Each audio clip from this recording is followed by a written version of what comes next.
அனைவருக்கும் வணக்கம். கிருஷோபா அகாடமிலிருந்து நான் உங்க ராஜுங்க. ஓகே, தீன் தயாள் அந்தியோதயா யோஜனா. என்னது தீன் தயாள் அந்தியோதயா யோஜனாவா? லாஸ்ட் குரூப் 2 எக்ஸாம்ல கேட்கப்பட்ட, மறைமுகமாக கேட்கப்பட்ட ஒரு கொஸ்டின் தான். என்ன அப்படிங்கிறத நம்ம இந்த வீடியோ பதிவில் பார்ப்போம். ஆக்சுவலாக அஜுவிகா, இப்போ நீங்கள் புரிஞ்சிருப்பீங்கன்னு நினைக்கிறேன். தீன் தயாள் அந்தியோதயா யோஜனா அப்படிங்கிறதும் அஜுவிகாவுக்கும் என்ன லிங்க் அப்படிங்கிறது தான் இப்போ இந்த வீடியோ பதிவில் நம்ம பார்க்க போகிறோம்.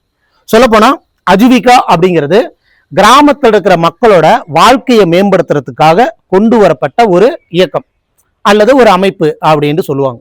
சொல்லப்போனால் NRLM அப்படின்ட்டு ஷார்ட்டாக முடிச்சிருப்பாங்க இங்கிலீஷில். நேஷனல் ரூரல் லைவ்லிஹுட்ஸ் மிஷன் அப்படிங்கிறதா அதனுடைய ஃபுல் ஃபார்மே. தேசிய கிராமப்புற மக்களின் வாழ்க்கையை மேம்படுத்துறதுக்காக கொண்டு வரப்பட்ட ஒரு இயக்கம்.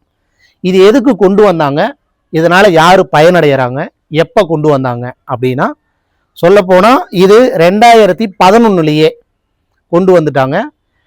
இதனுடைய நோக்கம் என்ன அப்படின்னா, கிராமப்புற மக்களோட வாழ்க்கையை மேம்படுத்துறதுக்கு ஒன்று மெயின் பாயிண்ட் வறுமையை ஒழிக்கணும் அப்படிங்கிறது தான். அதேமாரி பார்த்தீங்கன்னா, சுய உதவி குழுவோட திட்டத்தை கொஞ்சம் வசத்தணும், மேம்படுத்தணும் அப்படிங்கிறதுக்காக தான் இந்த இயக்கமானது கொண்டு வந்தாங்க.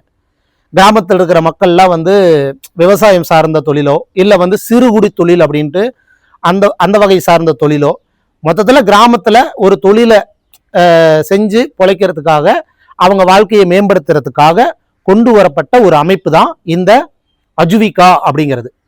2011-15 வரைக்குமே இந்த பேரில் தான் இருந்தது.